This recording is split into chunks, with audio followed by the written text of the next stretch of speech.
Children of class 9, I hope you all are well. Coming back to your SST and Political Science chapter, Making of the Constitutional Design. Okay. So in my last session, I have finished up till how do Indian Constitution has been built, what were the problems that were being faced at the time of building up the Constitution. So today, I am going to tell you or discuss with you all regarding the path of the Constitution. अब ये path क्या है? देखो, कोई भी चीज़ तैयार करने से पहले, चाहे वो खाना हो, क्लास हो, कहीं जाना हो, किसी भी इंसान का आना हो, कुछ भी हो, हम लोग एक फ्रेम आउट कर लेते हैं कि कैसे करना है, क्यों करना है, किस तरह से करना है. ठीक है.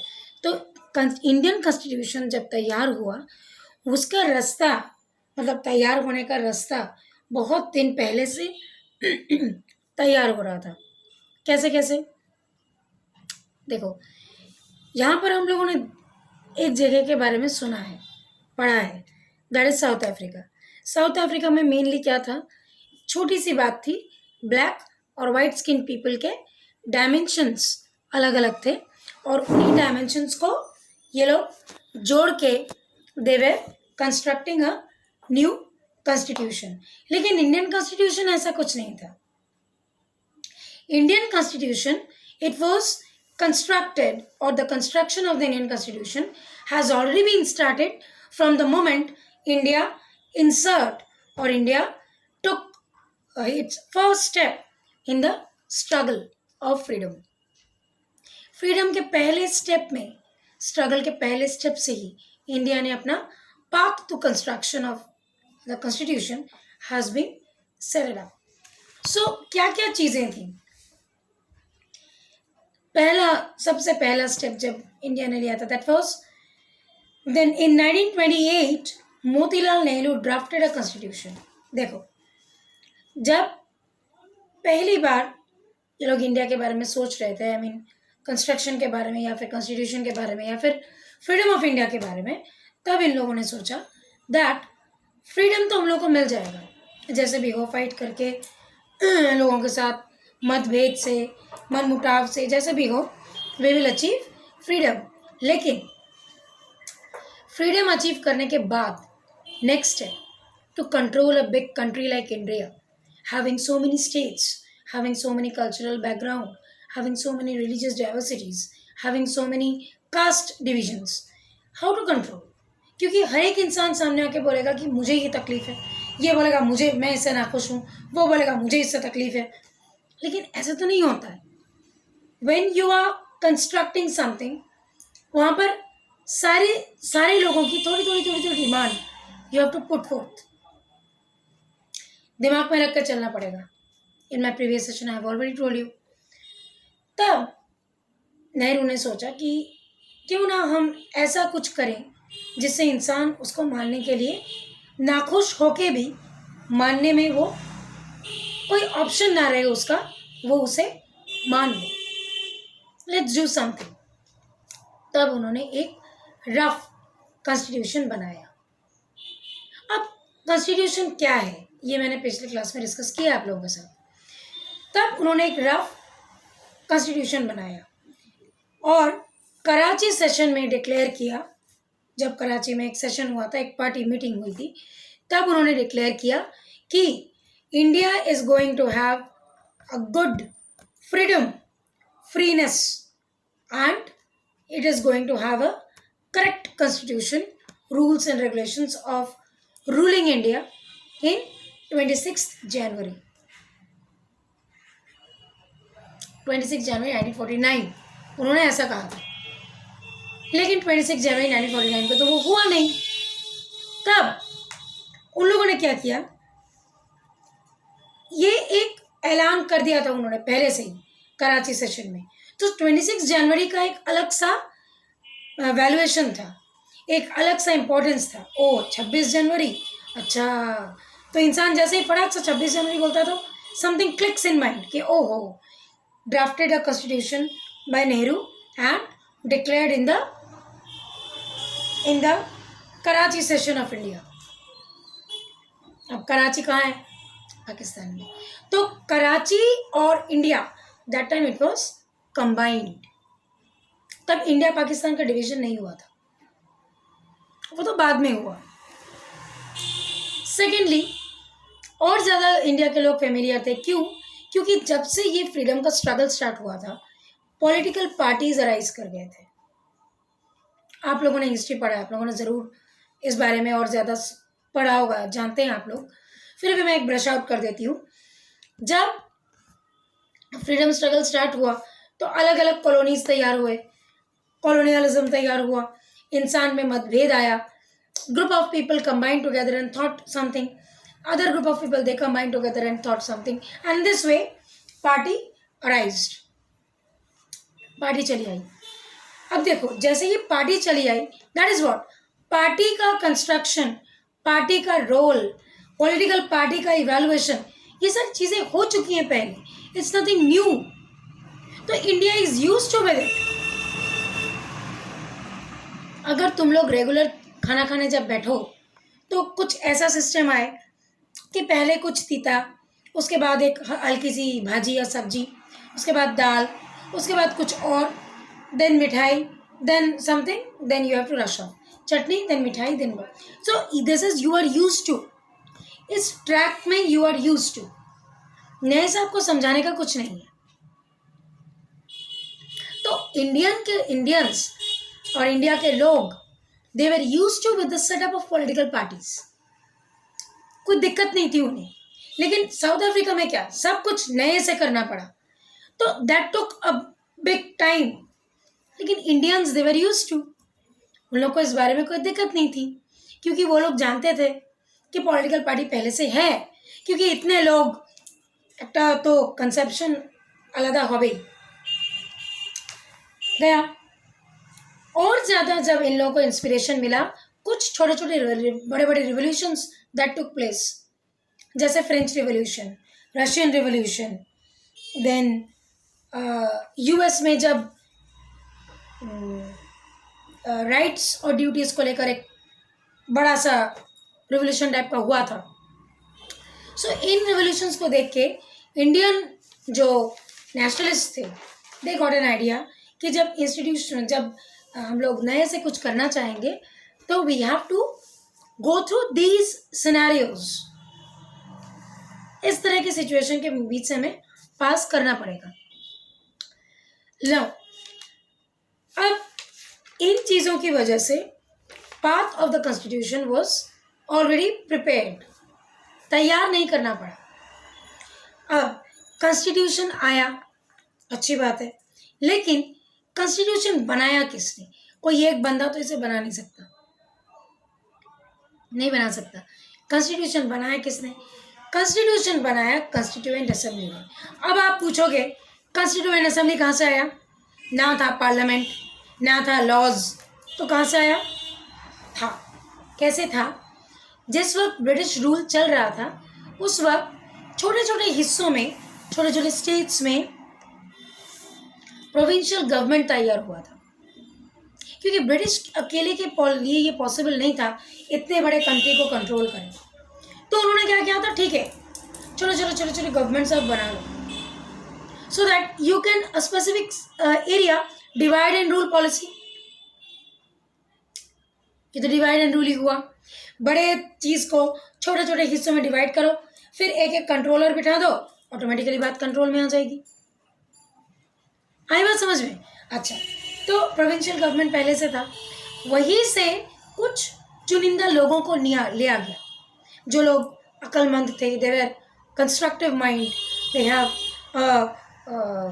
Design in their mind, they constituted the constituent assembly. अब जब कंस्टिट्यूएंट असेंबली बना, ध्यान से सुनो, तब इंडिया और पाकिस्तान का डिवीजन नहीं हुआ था। Total there were 389 members. तो जब ये कॉन्स्टिट्यूएंट असेंबली बना before the division of India and Pakistan, तो जो लोग पाकिस्तानी थे, मुस्लिम थे, वो तो इंडिया और पाकिस्तान के डिवीजन के बाद दे वेंट टू पाकिस्तान। अब ये तो पॉसिबल नहीं है कि नहीं भाई कॉन्स्टिट्यूएंट असेंबली ऐसे बन रहा है तो तुम लोग पाकिस्तान से यहाँ आ जाओ, यहाँ आके सेटअप कर दो, फिर वापस चले आओ। नहीं होता है। इसीलिए क्या हुआ, जो 389 मेंबर्स थे that divided into small group, I mean that remain in very small group, that was 299 members. ठीक है, सो 299 मेंबर्स मिलके इन्होंने कॉन्स्टिट्यूएंट असेंबली तैयार की और इन सब ने मिलके इंडियन कॉन्स्टिट्यूशन की रचना की। अब देखो, ये जो इलेक्टिव रिप्रेजेंटेटिव थे जिनके बारे में बोला जा रहा है कि प्रोविंशियल गवर्नमेंट के वहाँ से लिया गया था, ये एक दिन की बात नहीं थी। ये एक दिन की बात नहीं थी। क्यों? क्योंकि किसको लिया जाएगा, किसको नहीं लिया जाएगा, कोई बोल रहा है ये अप्रोप्रिएट है, कोई बोल रहा है वो अप्रोप्रिएट है। इसको लेके बहुत सारे मीटिंग, डिबेट, बहुत कुछ हुआ एंड फाइनली इस बात को लेकर फाइनल एक सीरियस मीटिंग हेल्ड हुई दिसंबर 1946 में। ठीक है, 1946 में मीटिंग हुई फाइनल, और तब डिसीजन लिया गया किन किन लोगों को इंडियन कॉन्स्टिट्यूएंट असेंबली में रखा जाएगा। डिसाइड हो गया। फिर ये लोग सोचे कि देखो कॉन्स्टिट्यूशन लिखना हो गया, तैयार हो गया, कौन कौन रहेगा असेंबली में ये भी रेडी हो गया, लेकिन भाई ये कॉन्स्टिट्यूशन चालू होगा कब से? ये बात कैसे हो गई? मैंने फ्लैट खरीद लिया, फ्लैट सजा लिया, फ्लैट में सारे फर्नीचर्स रख दिए, लेकिन रहूंगी कब से?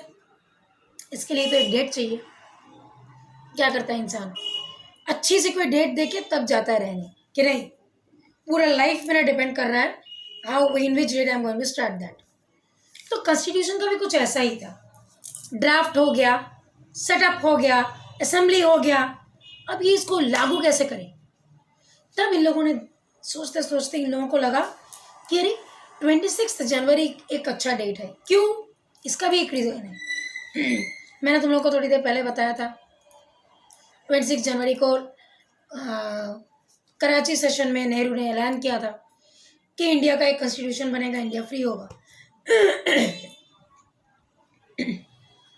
सॉरी, लेकिन 1949 में तो वो हुआ नहीं। तब इन्होंने कहा चलो ठीक है, नहीं हुआ कोई गल नहीं। 26 नवंबर 1949 में ये पूरा चीज़ कंप्लीट हो गया। फिर इसको ओरिजिनलिटी में लाया गया, यूज़ करने के लिए डेट फिक्स किया गया 26 जनवरी 1950, ठीक 2 महीने बाद। अब 2 महीने बाद क्यों? वो इसलिए क्योंकि 26 जनवरी उस डेट का ऐलान पहले से नेहरू जी ने करके रखा था। और हाँ, अब आप बोल सकते हो 1949 को क्यों नहीं? पहला नई चीज़, साल का पहला महीना, लुक्स नाइस, इसीलिए 26 जनवरी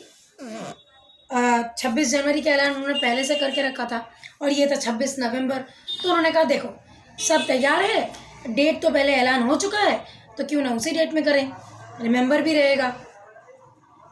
और तब उन्होंने ऐलान किया हुआ था कि India is going to be a republic country. Republic क्यों? री यानी वापस, पब्लिक लोगों का, लोगों के मत के ऊपर ये पूरी दुनिया, ये इंडिया, भारतवर्ष खड़ा रहेगा, इसीलिए इट वॉज रिपब्लिक। फिर धीरे धीरे लोगों में एक्सेप्टेंस आया कि नहीं कॉन्स्टिट्यूशन को हमें मानना है। अच्छा देखो कॉन्स्टिट्यूशन कैसे आया? सबसे पहले जब उसका ऐलान हुआ इंडियन कॉन्स्टिट्यूशन आज से काम में आएगा, अब उसकी लेजिटिमेसी, क्या करना है क्या नहीं करना है, कितना करना है कितना नहीं करना है, कौन क्या कर पाएगा कौन क्या नहीं कर पाएगा, इन चीज़ों का ऐलान हुआ। फिर कॉन्स्टिट्यूएंट असेंबली एक अलग सा बॉडी है जो कॉन्स्टिट्यूशन तैयार करता है, उसका ऐलान हुआ, उन्होंने तैयार किया है। फिर अलग अलग जगह पर डिबेट्स, डिस्कशन चले हैं, ये क्यों हो रहा है, वो हो रहा है, इधर हो रहा है।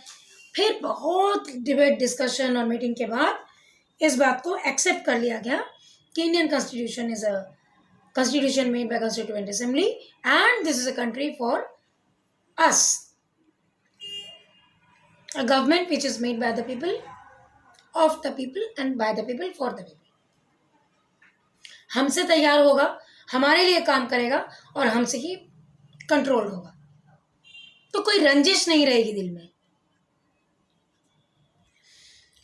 अब हम लोग नेक्स्ट टॉपिक में जाएंगे, guiding values of Indian constitution. देखो भाई, इंडियन कॉन्स्टिट्यूशन बहुत लोगों का ड्रीम था। इंडिया फ्री इंडिया, फिर एक controlling power, this was a dream. सबसे पहला ड्रीम था महात्मा गांधी का।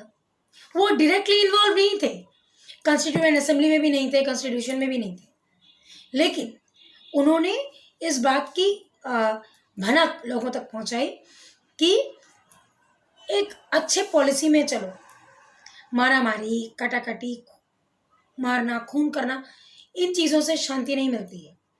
तो अगर एक अच्छी चीज़ मिल रही है, उसको शांति से एक्सेप्ट करो, उसको मानो, उसको रिस्पेक्ट दो, उसको सम्मान दो, तो देखो वो चीज़ अच्छे से रहेगी। That was Gandhism. उसके बाद गांधी जी का मोटो था इंडिया का फ्रीडम। नेक्स्ट कम्स, किनका ड्रीम था? B R Ambedkar. B R Ambedkar का भी ड्रीम था कि इंडिया फ्री हो, लेकिन गांधी जी का पॉलिसी अलग, अम्बेडकर जी का पॉलिसी अलग। क्यों? क्योंकि दो डिफरेंट इंसान हैं, दोनों का पॉलिसी तो सेम नहीं होगा, कभी नहीं होगा। मेरे सोच अलग, आपकी सोच अलग। क्यों? क्योंकि आप अलग इंसान हो, मैं अलग इंसान हूँ, लेकिन दोनों का मोटो सेम। क्या? इस चैप्टर को एक्सप्लेन करना। उसी तरह, अच्छा, ये क्या? और इसी बात का रिफ्लेक्शन, ये जो मैं बोल रही हूँ, महात्मा गांधी का सोच अलग, अंबेडकर का सोच अलग, इस उनकी सोच का रिफ्लेक्शन है preamble of the constitution. What is preamble? Preamble constitution का फर्स्ट पेज, प्रीएम्बल। वहाँ पर क्या दिया रहता है प्रीएम्बल में? We the people of India, हम मतलब पूरा भारतवर्ष, पूरा इंडिया। और क्या रहता है? We are the sovereign free to do, we are the मालिक, we are our own controller. Socialist, we remain in a society, हम लोग सोसाइटी में रहते हैं, सोसाइटी के साथ चलते हैं। Secular, free to practise our own religion, free to practise our own religion. Democratic, people's government, ठीक है। नेक्स्ट, रिपब्लिक, जब भी हमें लगेगा कि ये गलत हो रहा है, इसीलिए क्योंकि हमारा लाइकिंग चेंज हो सकता है, हमारा डिमांड चेंज हो सकता है, जो रिप्रेजेंट कर रहा है उस रिप्रेजेंटेटिव को हम नहीं भी चाह सकते, इसीलिए there is an option, we can reform the government every after 5 years। उसके बाद आया justice. Justice will be equal to everyone, सब लोगों को सही जस्टिस मिलेगा, किसी के साथ अन्याय नहीं होगा। Next comes equality, we all are equal apart from caste, creed, sex, religion, economical balance, we all are equal in the eyes of law. Constitution में जो रूल्स एंड रेगुलेशंस दिए गए हैं वो सबके लिए इक्वल है, कोई मैटर नहीं करता है कि कौन बड़ा है कौन छोटा है। And last, fraternity, that is, what is fraternity? Fraternity मतलब ब्रदरहुड, भाईचारा, एक के साथ दूसरे का, एक भाई बहन का relation. We all are brothers and sisters. Chicago में बोला था ना, we all are brothers and sisters, किसने बोला था? नेताजी ने। अच्छा, जो भी हो, so this is what the lesson is all about. Here ends your lesson. I believe you must have understood it, और फिर भी अगर कोई भी डाउट हो तो you can give your feedback. I am eagerly waiting for that. Okay? Thank you.